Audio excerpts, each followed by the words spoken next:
푸시업이 좋은 운동이라는 점은 대다수 분들이 알고 있습니다. 다양한 연구 논문에서도 벤치프레스와 푸시업의 가슴 근육 활성도를 비교한 결과 푸시업으로도 충분히 가슴 근육을 키울 수 있다는 것이 밝혀졌죠. 하지만 많은 분들이 이 푸시업을 하다 말고를 반복하며 제대로 된 운동 효과를 맛보지 못하는데요. 또한 잘못된 자세로 푸시업 개수만 늘려나가다 어깨, 팔꿈치, 손목 통증을 느낍니다. 마구잡이로 하다가 쉽게 포기하게 되는 것이죠. 그래서 이번 영상에서는 푸시업 개수를 늘릴 수 있는 현실적인 푸시업 루틴과 부상 없는 푸시업 방법을 알아보겠습니다. 여러분들이 이번 영상에서 알게 될 푸시업 루틴과 방법을 적용해서 푸시업을 하신다면 포기하지 않고 푸시업 개수를 꾸준히 늘려나갈 수 있을 거예요. 또한 푸시업 개수가 늘어나는 만큼 여러분의 가슴 근육 또한 지대로 펌핑될 겁니다.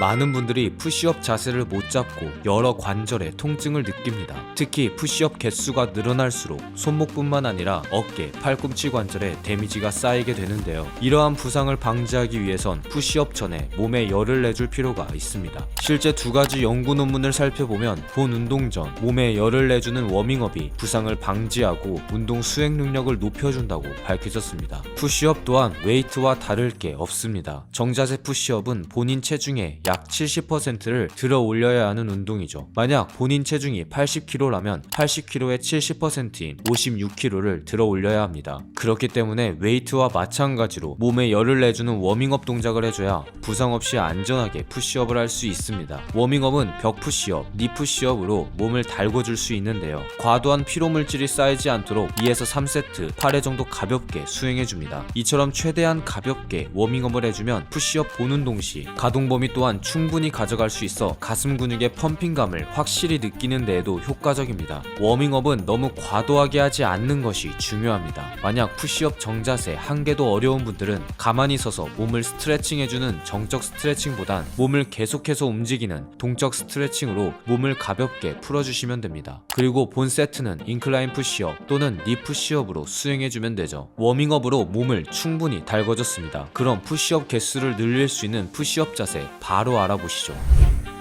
푸시업은 손과 발이 고정된 채로 본인의 몸통을 지면에서 밀어 올리는 운동입니다. 그래서 몸통의 흔들림까지 제어해야 하죠. 몸통을 고정하고 팔만 움직이는 벤치프레스와 이 점이 다릅니다. 몸통의 흔들림? 이게 푸시업 개수를 늘리는 거랑 무슨 상관이야? 라고 생각되시죠? 푸시업 개수를 빠르게 늘리려면 몸통, 즉 코어가 단단해야 합니다. 그렇지 못하고 푸시업 동작 시 몸통이 계속해서 흔들리면 팔꿈치와 어깨, 손목 또한 불안정한 상태로 푸시업을 하게 되죠. 실제한 연구 결과에서도 6주간 플랭크, 사이드 플랭크, 버드독 같은 코어 안정성 훈련을 해준 뒤 푸시업을 수행했을 때 푸시업 개수가 크게 향상되었다고 밝혀졌습니다. 그럼 코어의 힘을 키울 수 있는 효과적인 운동 방법은 어떤 운동이 있을까요? 저는 숄더탭을 추천합니다. 이 숄더탭 동작은 코어 근육을 강화해줄 뿐만 아니라 어깨의 안정성을 훈련할 수 있는 효과적인 운동입니다. 특히 푸시업을 할 때 어깨 통증이 느껴지는 분들은 숄더탭 동작을 푸시업 전에 해주시면 어깨의 안정성에 큰 도움이 되실 거예요. 숄더탭 자세는 먼저 다리를 양옆으로 조금 넓게 벌려주고 코어에 힘을 줍니다. 그리고 다리는 일직선이 되도록 쭉 펴줍니다. 자세를 잡고 30초 동안 숄더탭 동작을 반복해 주시면 됩니다. 동작을 수행할 때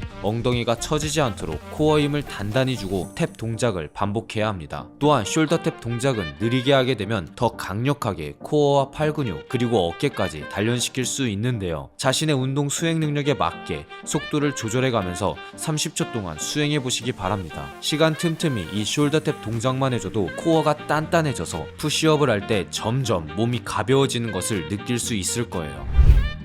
많은 분들이 푸시업 개수를 늘리기 위해 매일같이 푸시업을 합니다. 푸시업 챌린지를 통해 푸시업 개수를 늘려나가죠. 아득바득 푸시업 100개라는 개수를 채우기 위해 훈련합니다. 그런데 여러분, 푸시업을 매일 100개씩 하면 가슴 근육이 커질까요? 뭐 개수를 채우다 보면 가슴 근육도 커지긴 합니다. 하지만 우리 몸은 기계가 아닙니다. 푸시업을 매일 강도 높게 하다 보면 가슴, 어깨, 삼두근의 통증이 느껴지죠. 이 지연성 통증은 우리가 푸시업 효과를 누리는데 방해가 됩니다. 우리 우리가 푸시업을 할 때 근육은 생성되는 게 아니라 찢어지게 됩니다. 그리고 우리가 휴식할 때 근육이 생성되죠. 한 연구 결과에 따르면 최대 48시간 동안 근육이 회복되고 생성된다고 밝혀졌습니다. 만약 푸시업을 쉬지 않고 매일 강도 높게 하면 수행 능력이 떨어질 뿐더러 근육 생성에 악영향을 주는 것이죠. 수행 능력이 떨어진 상태로 푸시업을 계속하게 되면 손목과 팔꿈치 통증을 피할 수가 없습니다. 부상으로 푸시업 100개라는 도전을 멈추게 되죠. 악순환의 연속입니다. 이를 해결하기 위해 연구 논문을 토대로 푸시업 루틴을 짜본다면 일주일에 3일 푸시업 100개를 도전해 볼 수 있습니다.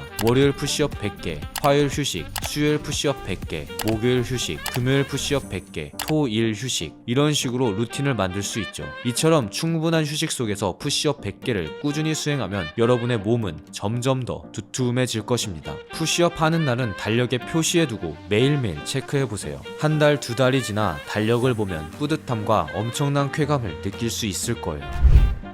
여러분은 지금까지 푸시업 개수를 빠르게 늘릴 수 있는 푸시업 자세와 푸시업 효과를 지대로 누릴 수 있는 휴식 시간까지 알게 되었습니다. 계획 없이 푸시업을 마구잡이로 시작하기보다 올바른 자세를 잡고 계획을 세워 체계적으로 푸시업에 도전해 보신다면 한 달, 두 달이 지나면서 여러분의 몸은 몰라보게 바뀌어 있을 겁니다. 끝으로 푸시업 전에 워밍업 해주는 거 잊지 마시고요. 부상 없는 운동으로 꾸준히 몸을 키워나가 보시길 바라겠습니다. 그럼 다음번에도 새질하기 좋은 날 운동 꿀팁 영상을 들고 돌아올 테니까요. 구독과 좋아요 눌러주시면 감사드리겠습니다. 다음 영상에서 뵙겠습니다.